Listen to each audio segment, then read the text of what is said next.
Olá! Ainda considerando o conceito de literatura, conforme pontuei em nosso primeiro vídeo do canal, é impossível imaginar a literatura sem a cultura.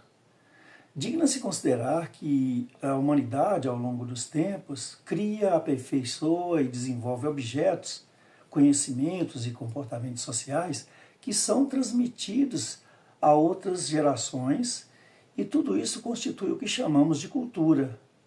E a transmissão da cultura, a transmissão e a modificação da cultura se processam por meio de um código importantíssimo criado pelo homem, que é a língua.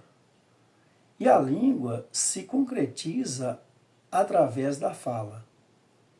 Então, literatura, cultura e língua fazem uma urdidura em um mesmo tecido, numa tessitura que também se entrelaça com a linguagem.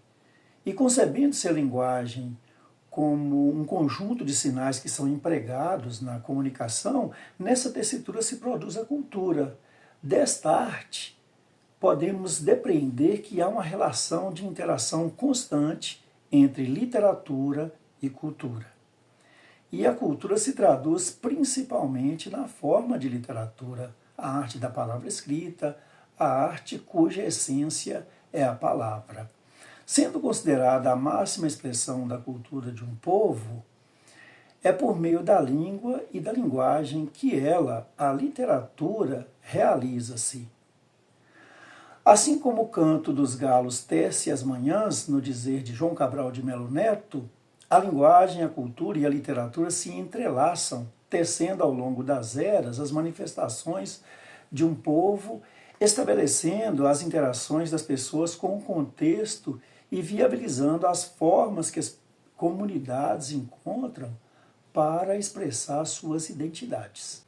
Se levarmos em consideração a palavra literatura em seu sentido original, significando instrução, saber relativo à arte de escrever, poderíamos nos referir a qualquer texto como sendo um texto literário.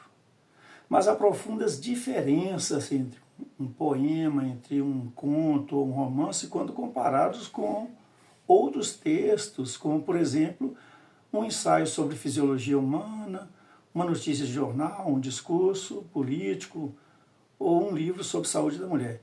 Essas diferenças estão no conteúdo e na maneira como o escritor utiliza o seu instrumento de expressão, ou seja, na forma como o escritor utiliza a linguagem. Então, é importante distinguir o emprego genérico da palavra literatura em referência a qualquer obra escrita que registre fatos, ideias e informações, do emprego da palavra literatura em referência às obras que, pela criatividade, pelo conteúdo e por certa originalidade, adquirem aspecto singular que as caracteriza como sendo obras de arte literária. Assim, ao lermos um conto, um poema ou um romance, observamos que os seres, as coisas, o tempo, o espaço e os fatos assemelham-se aos que podemos reconhecer no mundo real à nossa volta. Isso porque a literatura procura retratar o homem em seu mundo, em seu ambiente, suas emoções, alegrias, angústias e aspirações. E ao transformar tudo isso em linguagem, o poeta, o escritor, cria uma outra realidade, cria um universo autônomo, ou que chamamos de supra-realidade, que é produto de sua inventividade, criatividade e fantasia.